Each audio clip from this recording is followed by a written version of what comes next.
কি জনসভা কোনটা? কোরআনের বক্তব্য হচ্ছে এটা। আপনি সূরা ফাতিহা পড়তে পারেন? মৌলানা মানুষ তাহলে এই বক্তব্য দিচ্ছেন কেন আপনি? আপনি এই কথা কেন বলতেছেন? আপনি কোরআনের কথা জনসম্মুখে বলা লাগবে মানে? আচ্ছা, শুভেন্দু অধিকারী আর ওই ভারতের আমার দেশকে নিয়ে ষড়যন্ত্র করেনি? তো এইটাই ইমানদার মুসলমান হিসেবে আমি জাতিকে সচেতন করতে পারবো না? শুভেন্দু অধিকারী পক্ষে কেন দালালি করবেন? ভারতের পক্ষে কেন দালালি করবেন? ওই ভারতের দালালি আর বাংলার মাটিতে চলবে না। কে রে? কে কি বলে? কি রাজনীতি মানে কি? রাজনীতির কি বোঝেন আপনি? সত্য কথা বলে রাজনীতি হয়? কি সত্য কথা সব জায়গায় বলা যায় না মানে? না, উনি বলতেছে সব জায়গায় বলা যায় না। কে রে? সত্য কথা বললে সমস্যা আছে। স্বৈরাচারের কথা বললে যাদের চুলকনি ওঠে মনে করবেন স্বৈরাচারের দোষর। এ কথা কন না কে? গত 16 বছর আমরা কথা বলতে পারিনি, এখন মাহফিলে বাধা দিলে পিঠের চামড়া থাকবে না। এত হক কথা বললে এত চুলকনি ওঠে কেন? আপনার নেত্রী চরিত্র যদি কোরআনের সাথে মিলে যায় বাদ দেব। কথা কি কোরআন ছাড়া হচ্ছে? আবু জেল রসুল 3 বছর বন্দি করে থিয়েছে, হাসিনা আলেমদের বন্দি করছে। এটা রাজনীতি মনে হয় কেন আপনার? কলজার জলে চুলকনি ওঠে। কি জনসভা কোনটা? কোরআনের বক্তব্য হচ্ছে এটা। আপনি সূরা ফাতিহা পড়তে পারেন? মৌলানা মানুষ তাহলে এই বক্তব্য দিচ্ছেন কেন আপনি? আপনি এই কথা কেন বলতেছেন? আপনি কোরআনের কথা জনসম্মুখে বলা লাগবে মানে? কেরে কোরআনের কথা জনসম্মুখে বলতে হবে কেন? আমি তো কোরআনের আয়াত দিয়ে বলতেছি। সূরা আনফাল খোলেন, সূরা আনফাল খোলেন, 30 নম্বর আয়াত দেখেন আপনি। আবু জেল যা করেছে আমার দেশের স্বৈরাচারও তাই করছে। তাই এটাকে আমি বলতে পারবো না। তাহলে বাদ দেন, এই ওয়াজ করে কি হবে? বাদ দেন। স্বৈরাচার পালিয়ে যাওয়ার পরেও দালালি।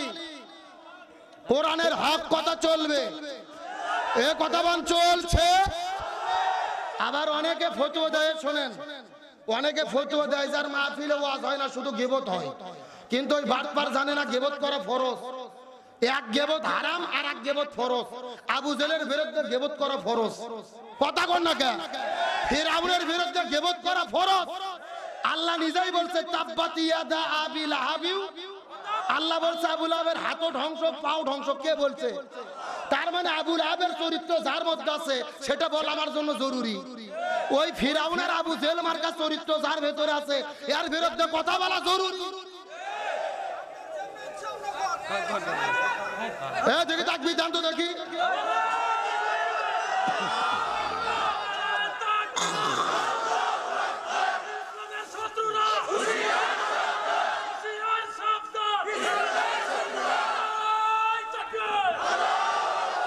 যে যেখানে আছেন বসেন, বসেন, আলোচনা চলছে। আচ্ছা, শুভেন্দু অধিকারী আর ওই ভারতের আমার দেশকে নিয়ে ষড়যন্ত্র করেনি? তো এইটাই ইমানদার মুসলমান হিসেবে আমি জাতিকে সচেতন করতে পারবো না? শুভেন্দু অধিকারী পক্ষে কেন দালালি করবেন? ভারতের পক্ষে কেন দালালি করবেন? ওই ভারতের দালালি আর বাংলার মাটিতে চলবে না। কোরআনের হক কথা চলছে। যত জনগণকে সচেতন করা হুজুরদের ইমানি দায়িত্ব। তাহলে বলে আবু জেল্লা কয়টা কাজ করবে? 1 নম্বর, কোরআনের হক কথা যারাই বলবে তাদের কোথায় বন্দী করবে? ভারতের পশ্চিমবঙ্গের যিনি বিজেপি দলের নেতা শুভেন্দু অধিকারী। কি অধিকারী? ওর কথাবার্তা শুনে মনে হয় ওবায়দুল কাদেরের দায়িত্বকে বুঝে দেওয়া হয়েছে। এ কথা কর না গা। সারাটা দিন খাইয়ে দেয়, কোনো কাজ নাই, শুধু বাংলাদেশ নিয়ে তার মিথ্যাচার। আজকেই তিনি বক্তব্য দিয়েছে যে বাংলাদেশের মোল্লা ইউনূস আর এই নাবালক উপদেষ্টারা দেশটাকে শেষ করে দিচ্ছে, এদের গলার মধ্যে ফাঁসির দড়ি ঝুলানো হবে। এরা মিথ্যাচার করেছে যে বাংলাদেশে হিন্দুদের বাড়ি ঘরে হামলা হয়েছে, হিন্দুদের ব্যবসা প্রতিষ্ঠান পুরানো হয়েছে, বাংলাদেশে চাল দেব না, ডাল দেব না, রসুন দেব না, বাংলাদেশের মানুষকে না খাওয়াইয়া মারবো। চিৎকার করে বলেন রিজিকের মালিক কে? আল্লাহর কি খেলা? শুভেন্দু অধিকারী বাংলাদেশের বিরুদ্ধে ষড়যন্ত্র করেছে, আর গত 2 দিন আগে ওই ভারতের মানুষেরা শুভেন্দু অধিকারীকে প্রকাশ্য দিবালোকে জুতো পিটা করেছে। আল্লাহু আকবার বলেন। তাকে প্রকাশ্য জুতো পিটা করেছে, সে পালিয়ে গেছে থানার ভেতরে। কারণ কি? ভারতের পশ্চিমবঙ্গের কৃষকেরা রাস্তায় নেমেছে, তাদের পিএস বিক্রি হচ্ছে না, আলু বিক্রি হচ্ছে না। পিএস হলো 2 টাকা কেজি আর আলু হলো 1.5 টাকা কেজি। কৃষকেরা বলতেছে বাংলাদেশের সঙ্গে কেন তোমরা শত্রুতা করলা, মাল বিক্রি করব কোথায়, আমাদের তো না খাইয়া মরা লাগবে। আল্লাহু আকবার বলেন। বাংলাদেশের মানুষকে বিপদের মধ্যে ফেলাতে গিয়ে ওরা নিজেরাই বিপদের মধ্যে পড়েছে। এই জন্য একটা কথা আছে, অন্যের জন্য গর্ত খুললে ওই গর্তে নিজেকেই। আমাদের বর্তমানে অন্তর্বর্তীকালীন সরকারের প্রধান ডক্টর মোহাম্মদ ইউনূসকে সেলুট দেই, ধন্যবাদ জানাই। তিনি হলেন ঠান্ডা মাথার পাকা খেলোয়াড়। এ কথা কর না গা, এই লোকটা কথা বলে কম কিন্তু কাজে হলো পাকা। স্বাধীনতার পর 54 বছর পার হয়ে গেছে, আমরা ভারতের বিরুদ্ধে দাঁড়াতে পারিনি, কিন্তু এইবার ডক্টর ইউনূস দেখিয়ে দিয়েছে ভারতের মোকাবেলা কিভাবে করতে হয়। ওই ভারত যখন আমার দেশের পতাকায় আগুন দিয়েছে, দূতাবাসে হামলা করেছে, ডক্টর ইউনূস বাংলাদেশের যত রাজনৈতিক দল আছে এক মঞ্চে ডেকে সবাইকে নিয়ে জাতীয় ঐক্য গঠন করেছে। সব রাজনৈতিক দল এক মঞ্চে নরেন্দ্র মোদী 6 জগ পানি খাইছে। কথা কর না গা। বিএনপি বলেছে আমরা আমাদের স্বার্থে কাজ করতে পারি, জামাত বলেছে জামাতের স্বার্থে কাজ করতে পারে, চরমোনাই বলেছে চরমনের স্বার্থে কাজ করতে পারে, কিন্তু প্রত্যেকটা রাজনৈতিক দল বলেছে আমরা বাংলাদেশের স্বাধীনতা সার্বভৌমত্ব রক্ষার জন্য 18 কোটি মানুষ আমরা এক দল। আর আমরা সবাই যখন একদল হয়ে গেছি, ভারত পরাজয় মানতে বাধ্য। ওই যে একটা সাংবাদিক আছে না, হকার সাংবাদিক ময়ূক রঞ্জন ঘোষ, যুবকেরা কথা কও না গা, ওই রিপাবলিক টেলিভিশনে সারা দিন ভারতের কোনো খবর নাই, খালি বাংলাদেশ নামে মিথ্যাচার। এই যে হিন্দুদের বাড়িতে হামলা হলো, এই যে হিন্দুদের বাড়ি ব্যবসা প্রতিষ্ঠান ভাঙলো, মানে ছাগলের 3 নম্বর বাচ্চার মতো শুধু লাপায়। আমরা জীবনে বহু সাংবাদিক দেখছি, এইরকম তার সেরা সাংবাদিক দেখিনি।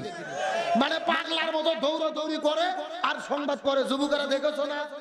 এখন সত্য করে বলেন তো, আপনাদের এলাকায় হাসিনা পালিয়ে যাওয়ার পরে কোন হিন্দুদের বাড়িতে আপনারা হামলা করছেন, ব্যবসা প্রতিষ্ঠান ভেঙেছেন?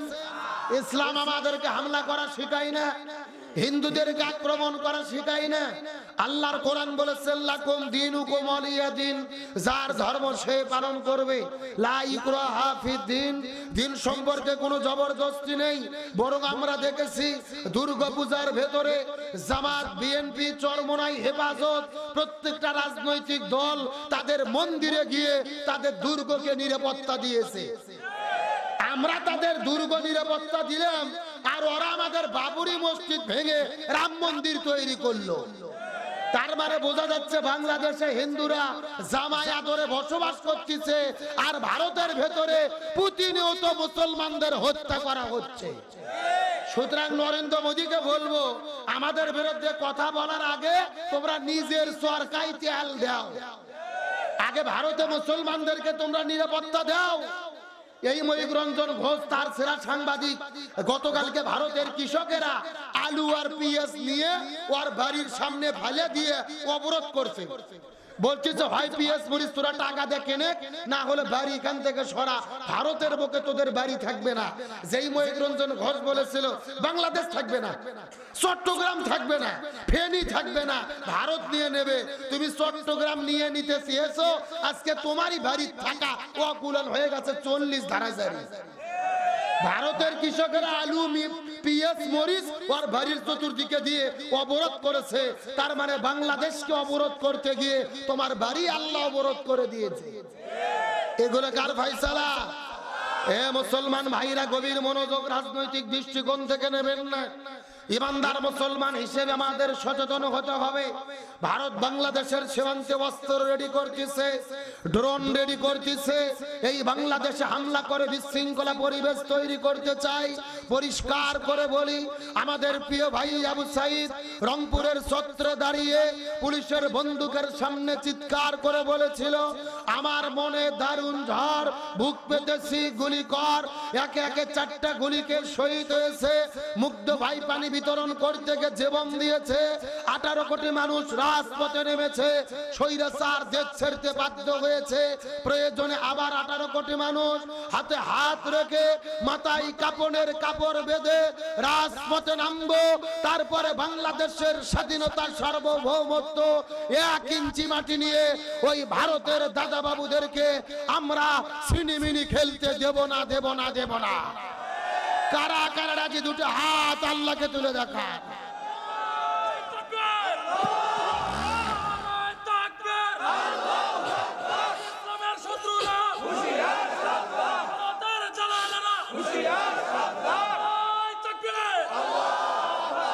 আপনারা কি মন খারাপ করলেন, কষ্ট পাইলেন?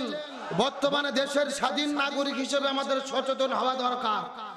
আমরা পরিষ্কার করে বলি, বাংলাদেশ নতুন করে স্বাধীন হয়েছে, আর ভারতের তাবেদারি বাংলার জমিনে চলতে দেওয়া হবে না। বরং যেই দলই ভারতের দালালি করবে আমরা তাদেরকেই বয়কট করব। কথা কন না কে? আচ্ছা বলেন তো, ভারত কি আমাদের বন্ধু? ভারত যে আমাদের শত্রু, এটা আমরা যত তাড়াতাড়ি বুঝবো তত আমাদের কল্যাণ।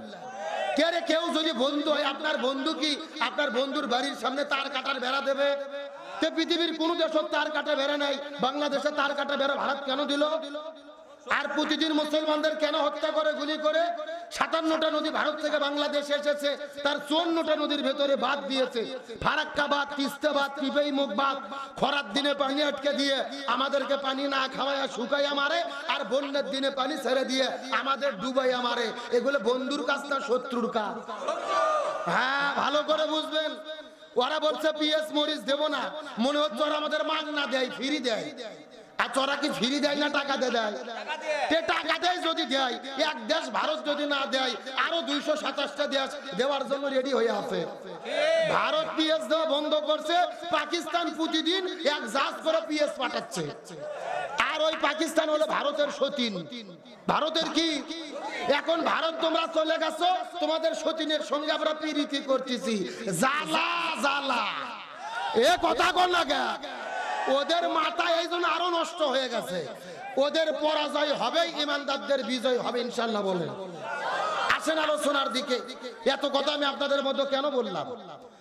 1450 বছর আগে মক্কার দারুন নাদওয়া সংসদে আবু জেহেল রাসূলের বিরুদ্ধে যে 3টে ষড়যন্ত্র করেছিল, গত 16 বছরে আমার দেশের বিরুদ্ধে, আমার দেশের আবু জেহেলেরা, স্বৈরা শাসকেরা আলেমদের বিরুদ্ধে, ইসলামের বিরুদ্ধে 3টে ষড়যন্ত্র করেছিল। জোরে বলেন কয়টা?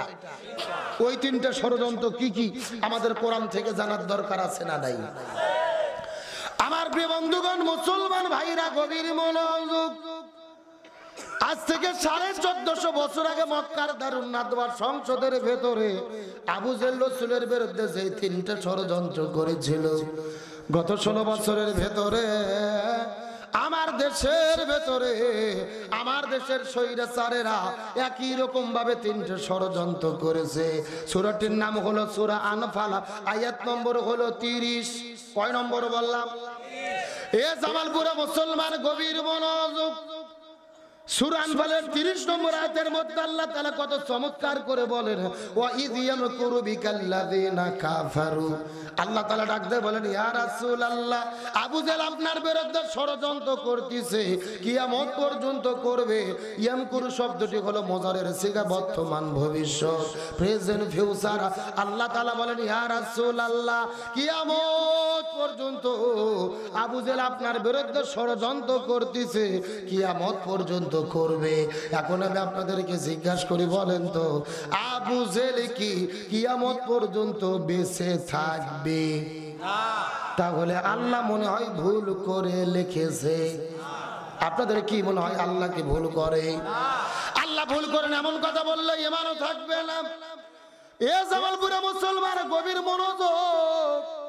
আল্লাহ যদি মাকারা শব্দ দিত অর্থ হয়ে যেত, কিন্তু আল্লাহ মাকারা শব্দ ব্যবহার না করে ইয়ামকুরু শব্দটি কেন ব্যবহার করলেন?